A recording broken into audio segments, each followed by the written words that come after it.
I stood by and allowed my wife to almost kill our son. I was happy she did it.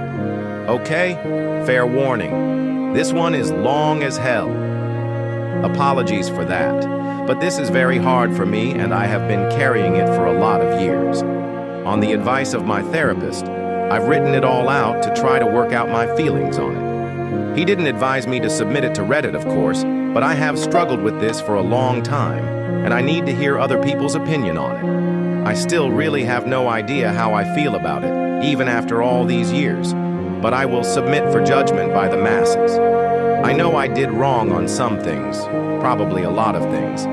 I tried to do my best that I could. My son was very troubled.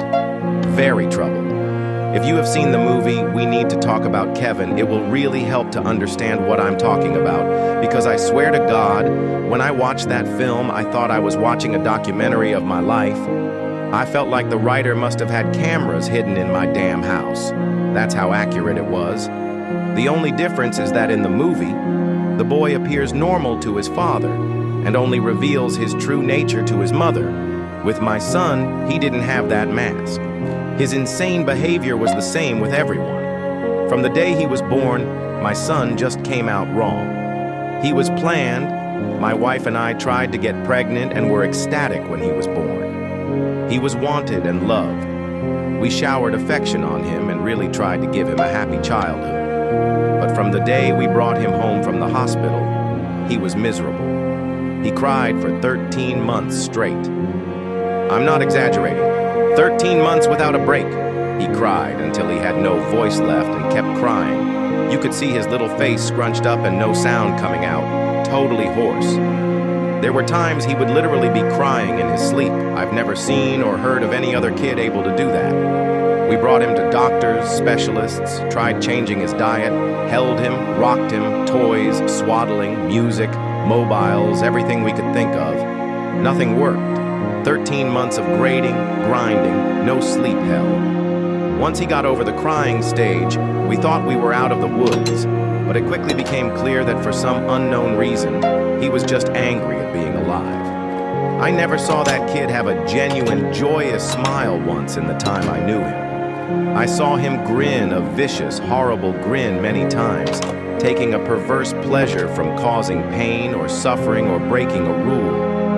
But a smile from real pleasure at something nice. No, never, not once. He had no interest in anything positive.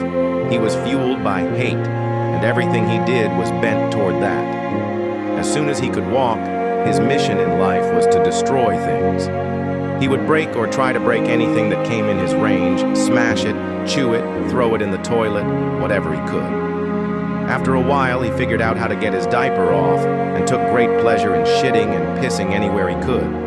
After a while, he figured out he could hide it and started pissing and shitting in places we wouldn't find right away, grinding it into carpets, making it even more of a problem to clean and making the house stink. When he got older, ages 9 to 15, he would piss and shit in our bed until we got a lock on our door and he wasn't able to get in anymore. Then he'd just take a dump in the hallway in front of our room. That biological warfare started around 2.5 years old, and he never grew out of it. I'll try to speed it up as I could literally go on for days about this stuff. But as he grew older, he became more and more unmanageable. He would bite, kick, scream, scratch, and spit at anyone trying to do anything with him. He was kicked out of school twice before he was 9. Then let him back in, and then kicked him out for good. He had to change schools. The next one put him in a special class that kept him away from the other students. We had to install a door and lock on the kitchen because he would steal knives and use them to gouge the walls, furniture, or chase people with them. When he was 10, he stabbed me pretty good in the hip and ass. I still have the scars. As he grew older, he grew darker. He moved into setting things on fire and torturing local animals. There was a stray dog that hung out around the park near our house. My son blinded it in one eye with a BBQ fork. He would dip cats' tails in gasoline and light them on fire. He became a violent, stinking, vicious beast that lived in our house.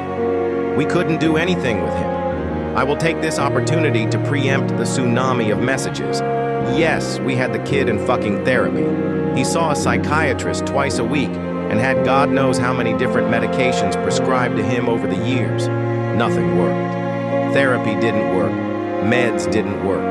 Nothing fucking worked. He was like a poison cloud of hate and fury lashing out at anything in his reach.